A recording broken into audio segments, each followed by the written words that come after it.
Nafsu pengganggu kita ibadah, al-qahri lin nafsi. Jadi kalau untuk nafsu itu tak bisa kita perangi, nafsu tak bisa kita bunuh. Jadi nafsu bagaimana? Al-qahri lin nafsi. Untuk nafsu ni imma dua saja dia.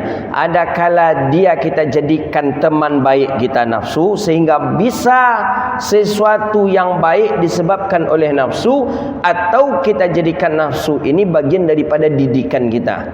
Jadi didikan kita, jangan kita yang dididik oleh nafsu, nafsu yang kita didik, atau dia kita jadikan teman baik kita. Bisa nafsu mesti harus dijadikan teman baik, kalau tidak tak jadi produk. Kita ini adanya ke dunia ini karena ada hasil kerjasama yang baik. Kerjasama yang baik itu disebabkan karena nafsu yang baik juga. Makanya teman yang baik itu bisa, nafsu bisa jadikan teman yang baik. Tapi hati-hati, jangan nanti kita yang dijerumuskan oleh nafsu itu. Maka kata Imam Al-Ghazali rahimahullahu ta'ala, wa amman nafsu fa asyadduha idh la yumkinuhu tajarrudu anha. Maka adapun nafsu asyadduha, nafsu ini musuh yang paling susah. Jadi bukan orang kafir musuh yang paling susah untuk dikalahkan, bukan kafir. Musuh yang paling susah dikalahkan itu menurut Imam Ghazali adalah nafsu. Menurut hadis Nabi juga begitu. Setelah terjadi perang yang besar, kata Rasulullah, jangan kalian bersenang hati dulu, kata Rasulullah, karena setelah ini kita ada perang yang lebih dahsyat lagi, kata Nabi, yang lebih kuat lagi. Sahabat bingung, apa itu ya Rasulullah? Kata baginda Nabi SAW, itulah perang melawan hawa nafsu. Jadi kebanyakan Wahabi, Salafi mengolok-olok Imam Ghazali dalam masalah ini, karena Imam Ghazali menjadikan nafsu musuh yang paling berat. Jadi kata dia, nafsu itu kok berat betul, kata orang-orang Wahabi.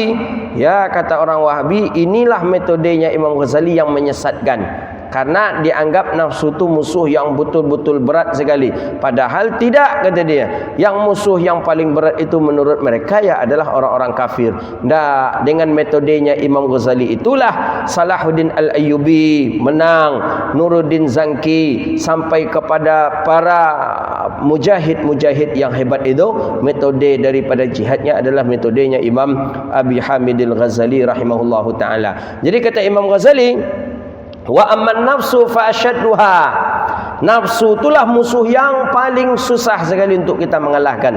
Idz la yumkinuhu tajarrudi anha, karena tidak mungkin kita menjauh daripadanya. Bisa kita menjauh daripada nafsu? Tak bisa. Kalau kita bisa mengasingkan diri daripada nafsu, berarti orang tadi tak normal. Kita tak bisa jauh daripada nafsu. Tak bisa. Lemaknya makan, dari mana enaknya terasa lezatnya makan? Karena ada nafsu makan. Ancak nampak dia gitu, isteri gitu. Kenapa itu? Karena nafsu. Nafsu tadi membawa kepada kebaikan, yang halal isteri. Kalau bini orang, nafsu juga, cuma nafsu yang tidak baik. Maka di situ ada nafsu itu kan 7 dia. Ada nafsu amaratum bisu'in, ada nafsu lawamah, ada nafsu lawamah, ada nafsu apa lagi? 7 nafsu itu. Nafsu amaratum bisu', nafsu lawamah, kemudian nafsu malhamah, nafsu malhamah, kemudian ada lagi nafsu mutmainnah. Ya ayyatuhan nafsul mutmainnah, irji'i ila rabbiki radiyatan mardiyah, fadkhuli fi ibadi wadkhuli jannati. Nafsu jiwa yang tenang, itu juga nafsu yang disebut dengan nafsul mutmainnah. Jadi kita takkan bisa menghilangkan nafsu daripada tubuh kita. Tak bisa. Kalau ada orang yang dia mengatakan saya tak butuh nafsu, berarti orang tu tak bahagia hidup di dunia. Kita bahagianya karena ada nafsu itulah. Dengan ada nafsu, maka kata Imam Ghazali, nafsu tu musuh yang berat sekali, kata Imam Ghazali. Idz la yumkinuhu tajarrud anha, karena tidak tajarrudi, karena tidak akan mungkin kita terpisah daripada nafsu. Wala ayyakharaha bimarratin wa yaqma'aha kasyaitan, dan juga tidak bisa kita membunuhnya dalam satu ketika seperti kita mengalahkan syaitan. Tak bisa, nafsu tak bisa untuk kita bunuh. Kita matikan nafsu tak bisa. Tak bisa. Kalau syaitan masih bisa. Tapi kalau nafsu tak bisa. Kalau kita bunuh nafsu, bagaimana dengan kita? Tentu kita tidak akan merasa nikmat lagi berkeluarga, tak merasa nikmat lagi makan, tak merasa nikmat lagi berpakaian, tak merasa nikmat lagi. Itu kalau tidak ada nafsu. Maka kata Imam Ghazali, nafsu tu musuh yang paling berat. Kenapa? Karena nafsu tu kita takkan mungkin keluar daripadanya. Takkan mungkin kita berpisah daripada nafsu. Yang kedua, takkan mungkin juga kita membunuh daripada nafsu. Jadi bagaimana solusinya? Diajarkanlah oleh Imam Ghazali, idhiyal matayatu wal alah, karena nafsu itu adalah pemberian dan alat. Kalau pemberian daripada Allah, macam mana kita nak menolak? Setiap kita memang diberi nafsu. Itulah bedanya antara kita dengan hewan. Hewan Allah beri nafsu tapi tak Allah beri akal. Manusia Allah beri nafsu, Allah beri akal. Dengan akal inilah mendidik nafsu dia.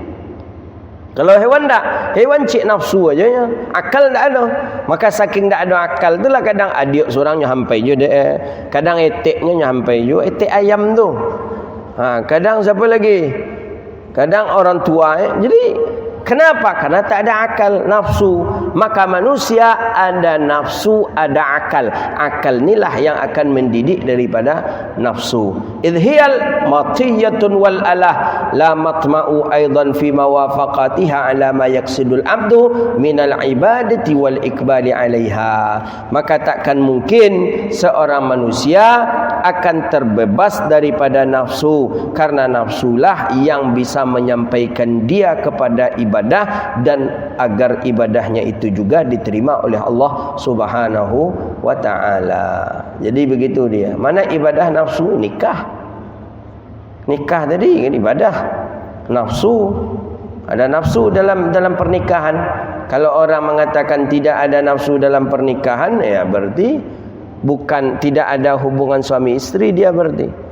Oh, kami tidak menamakan itu nafsu, Ustaz, tapi kami menamakan itu keinginan. Keinginan bahasa Arabnya nafsu. Apa lagi? Kita puasa menahan nafsu. Kapan kita nanti baru kita bebas beri peluang kepada nafsu? Ketika berbuka. Terasa nikmat berbuka. Kira-kira nikmat berbuka tu nafsu tak? Nafsu. Lamak dia awak rumput laut, lamak dia awak cendol, lama di kita kelapa muda, enak di kita salah lauk. Salah, tak pernah lauk tu salah, ada salah taruh je ketika bulan puasa tu. Salah lauk. Apa lagi? Enak. Yang membuat enak itu tu apa? Nafsu. Maka bisakah nafsu kita bawa dia untuk ibadah? Kita didik dia untuk ibadah? Bisa. Jalani dia, arahkanlah dia kepada mana? Ila ayyul jimaha bilajmit taqwa. Apa maksudnya? Ikat dia dengan ikatan takwa nafsu tadi. Jadi kata Imam Ghazali, idhiya majbulatun ala diddil khairi kallahwi wa tibaiha fahtajja idzan ila ayyul jimaha bilajmit taqwa. Jadi kalau ingin kita bisa nafsu ini tidak mengalahkan kita, kita yang menjinakkan dia. Bagaimana cara menjinakkannya nafsu? Didiklah dia dengan didikan takwa. Ikatlah dia dengan ikatan takwa. Litabaqa lahu falatan qati'a falatan qati'u wa tanqadu falatan qati'a wa tanqada lahu falatadgha. Jadi dengan takwa Dengan takwa bisa kita membawa nafsu pergi solat, bisa kita membawa nafsu berzakat, bisa kita membawa nafsu untuk haji, bisa kita membawa nafsu. Jadi kita yang mengendalikan daripada nafsu itu sendiri. Jadi kan sudah ada sudah ada kisah cerita perdebatan ketika itu antara kita waktu kecil-kecil pernah dengar cerita itu dulu, ketika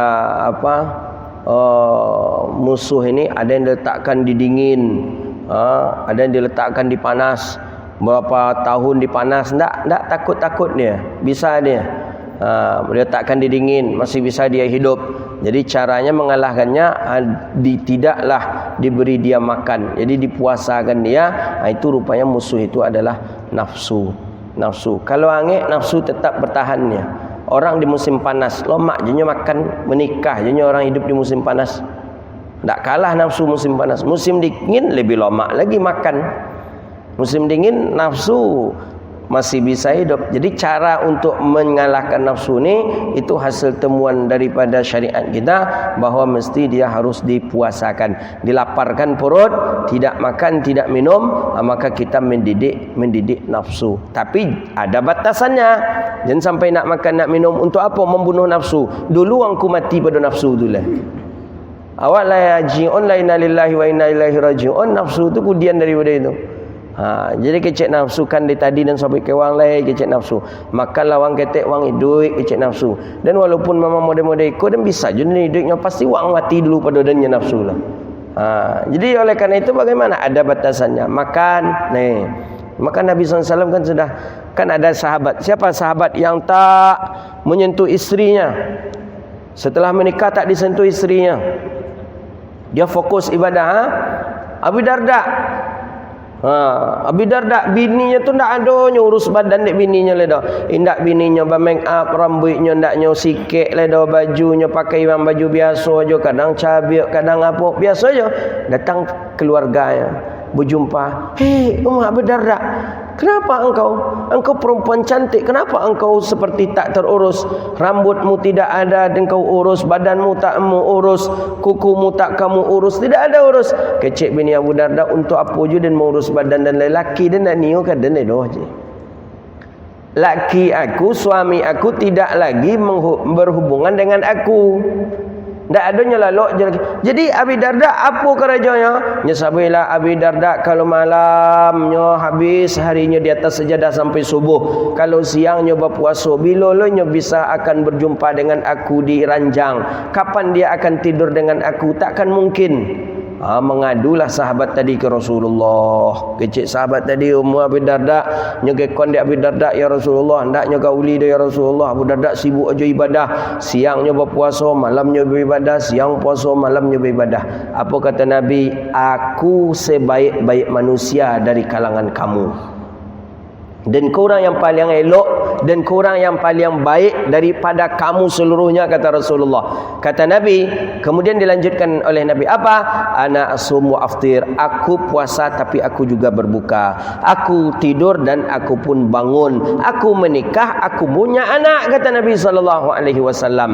Maka kalau sudah Nabi saja lebih baik daripada kita, kenapa kita tidak meniru Rasulullah saja? Maka semenjak itulah kita dianjurkan untuk menjalankan syariat kita berpedoman kepada Rasulullah sallallahu alaihi wasallam. Itu dia. Jadi jangan sampai ada pula macam Abi Darda, tapi tak ada begitu macam Abi Darda tu, tak ada. Adanya Ustaz mungkin ya mungkin konai mungkin. Ya agak miring sikit mungkin, tapi kalau orang sehat taklah. Tapi Abi Darda itu karena beliau saking berharapnya agar Allah ampuni segala dosanya. Dia berharap kepada Allah betul-betul dia menjadi kekasih Allah dan kekasih Rasulnya. Jadi tak ada waktu untuk bermain, untuk lengah-lengah bagi Abi Darda, tak ada. Maka Abi Darda fokus ibadah kepada Allah. Maka isteri tidak lagi digauli oleh Abi Darda. Qala, jadi kata Imam Al-Ghazali rahimahullahu ta'ala, fayasta'milaha fil masalihi wal marashid, maka pakailah nafsu itu, kata Imam Ghazali, fil masalihi, pada maslahah yang pada kebaikan-kebaikan, wal marasyid, dan petunjuk-petunjuk. Pakai nafsu tadi untuk menikahkan elok tu, pakai untuk makan bagus, pakai nafsu tadi, pakai nafsu tadi untuk menjadikan solusi untuk ibadah. Wa yamnu'aha minal mahaliki wal mafasid, dan sehingga nafsu tadi pun terlarang kita oleh nafsu tadi daripada yang membinasakan dan yang menghancurkan.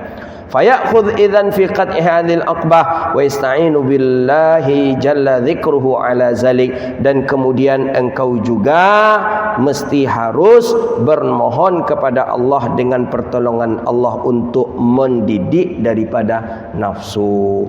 Jadi kesimpulan kajian kita ni, musuh dalam ibadah kata Imam Ghazali ada 4. Ada dunia, ada makhluk, ada syaitan, ada nafsu. Ini yang menghalang kita untuk ibadah. Bagaimana cara mengalahkan yang 4 ini? Diajarkan oleh Imam Ghazali dengan 4 resep. Resep pertama, dunia. Kita mesti harus keluar daripada dunia. Jangan sibukkan hati kita dengan dunia. Tinggalkan dunia itu sementara waktu. Kemudian dengan makhluk. Bagaimana? Makhluk begitu juga, kita mesti mengasingkan diri daripada makhluk. Jangan berdekatan kita dengan makhluk. Ketika kita masih berdekatan dengan makhluk, maka kita akan berusaha bagaimana kita akan mempercantik diri kita di hadapan makhluk. Kemudian daripada syaitan, syaitan mesti harus diperangi, dilawan dengan sesungguh-sungguhnya. Kemudian nafsu dengan cara didekati dan dididik. Untuk apa? Masalih wal marasyid, untuk kebaikan-kebaikan dan petunjuk, sehingga nafsu tadi tidak membawa kita kepada kehancuran dan kerusakan. Kemudian kata Imam Ghazali, kemudian ketika engkau mendidik nafsu, juga engkau mohon pertolongan kepada Allah. Wa ista'inu billahi jalla dzikruhu ala zalik, kemudian engkau juga minta tolong kepada Allah di atas daripada godaan nafsu. Jadi jangan dibunuh pula nafsu lah. Jangan dibunuh nafsu. Sahabat dulu ada nikah, Allahumma salli ala sayyidina Muhammad. Nama sahabat saya lupa. Sahabat tadi memang nafsunya luar biasa, tinggi sekali, pantang nampak orang produksi, nampak orang ancak lain, pikiran lain. Jadi walhasil, karena dia ini ingin menikah, kemudian dia menikah. Setelah menikah ternyata agak terganggu juga ibadahnya disebabkan karena nafsu tadi. Jadi togak taruyajul lah, begitulah bahasanya ya, bahasa malam lah gitu. Walhasil bagaimana?